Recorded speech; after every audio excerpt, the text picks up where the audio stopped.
Assalamualaikum, Dek. Waalaikumsalam, Kak. Wow, cantik banget. Ini apa, Dek? Kapan? Wow. Ada yang mau dengerin Kakak berkisah gak? Mau. Kisahnya kisah Nabi Musa alaihi salam. Dengerin ya, Dek. Nabi Musa alaihi salam dilahirkan dari kalangan Bani Israel. Pada saat itu diperintahkan oleh Raja Fir'aun. Kak, ya, itu Fir'aun siapa?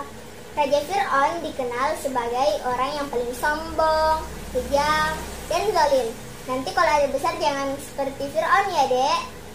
Nanti temannya kalau di neraka hantu dan setan. Mau gak? Enggak.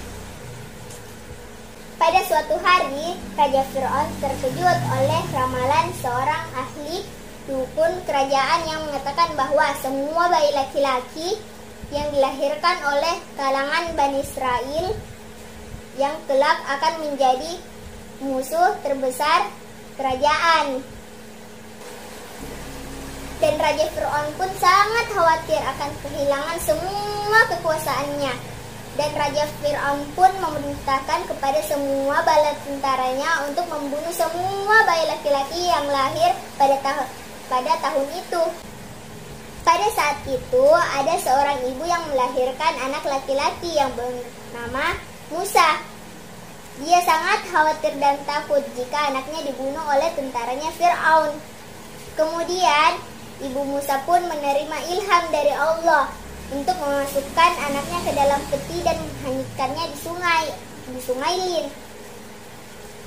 Pada saat itu ibu Musa pun melaksanakan ilham tersebut dengan penuh tawakal dan keyakinan kepada Allah Subhanahu wa taala. Ternyata peti itu jatuh ke tangan Aisyah. Kakak, ya, siapa Aisyah? Aisyah adalah istrinya Fir'aun. Ketika Aisyah mengetahui di dalam peti itu ada bayi laki-laki yang lucu, Aisyah pun sangat senang dan ingin mengangkatnya menjadi anak. Pada awalnya Raja Fir'aun tidak setuju dengan niat istrinya, namun istrinya pun membujuk Fir'aun. Akhirnya Fir'aun menerima bayi laki-laki tersebut dan tidak membunuhnya. Saat dewasa, Allah menganugerahkan kepada Nabi Musa alaihissalam ilmu dan hikmah dengan sebagaimana firman Allah. Walamma balagha ashuddahu wastawa atainahu hukman wa ilma wa kadzalika najzil muhsinin, yang artinya adalah, dan setelah dia Musa dewasa dan sempurna akalnya, kami anugerahkan kepada hikmah, kenabian, dan pengetahuan, dan demikianlah kami memberikan balasan kepada orang-orang yang berbuat baik.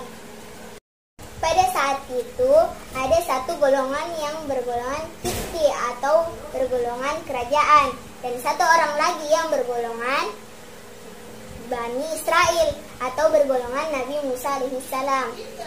Kedua golongan itu saling berselisih, dan Nabi Musa pun datang untuk mendamaikannya. Dan satu orang yang bergolongan Kipti itu tidak mau berdamai. Ia sangat sombong karena dia mempunyai golongan raja. Nabi Musa pun memukulnya hingga meninggal, dan Nabi Musa merasa bersalah dengan perbuatannya. Berita kematian orang Kipti itu sampai ke telinga Fir'aun, dan Fir'aun pun sangat marah. Fir'aun memerintahkan kepada tentaranya untuk menangkap dan membunuh Nabi Musa alaihissalam.